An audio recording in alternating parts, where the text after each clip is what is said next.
Hold on. Stand by. There's a big old call to make right now, and that is Fox News is projecting that Donald Trump has won the state of Wisconsin. Donald Trump has won the state of Wisconsin, and there goes her blue wall.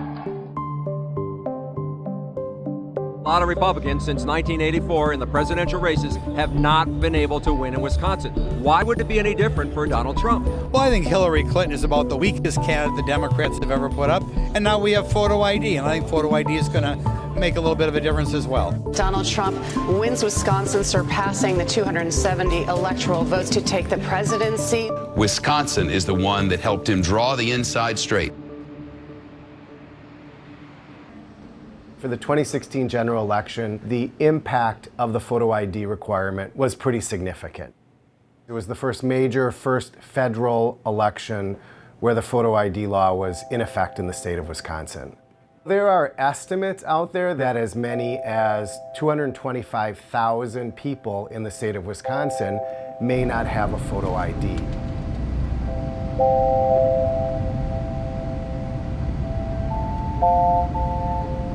We are going to the DMV on the east side of Madison, which is a few miles away.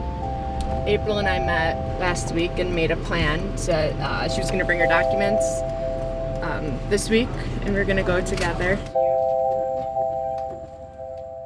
Why do they always ask your weight? Like I want somebody to know how much I weigh. I've always voted. Every election I voted. I wanted my voice to be heard. I wanted to cast my vote. I wanted to make sure that I voted. But when people tell you you don't have an address or you can't get things mailed to you there and you can't use your current ID, you feel kind of out of place. Here's my state ID.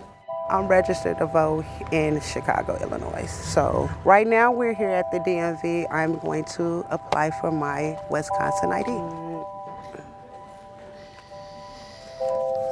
Here we go. Okay, my birth certificate has seen many wars, but it's still standing.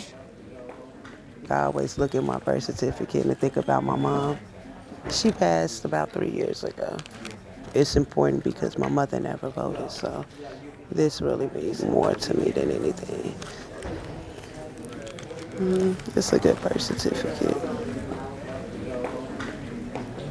Now serving I-513. I came to Wisconsin technically to visit, but then I ended up staying, but I didn't know that I wasn't going to be able to vote. And I find it very important to vote. We have rights. We fought to vote, so why can't we vote here? Hi, I guess I give you this. Thank you. Okay, the birth certificate a little rough. Okay.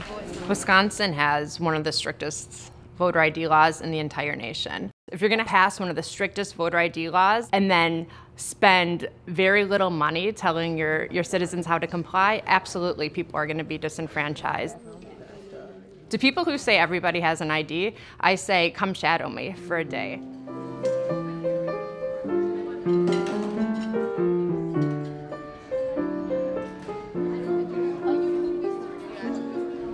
Hi everybody, Thanks for having me. I'm really excited to be here, really excited to see so many familiar faces. My name's Molly, and I'm here to make it easy for you to vote.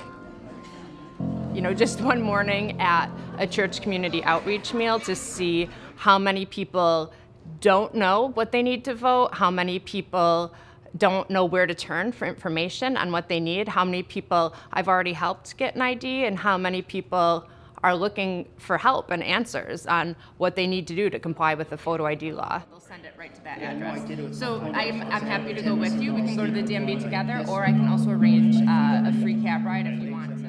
The photo ID law in Wisconsin required that voters produce a photo ID from a fairly limited list of acceptable photo IDs in order to receive a ballot.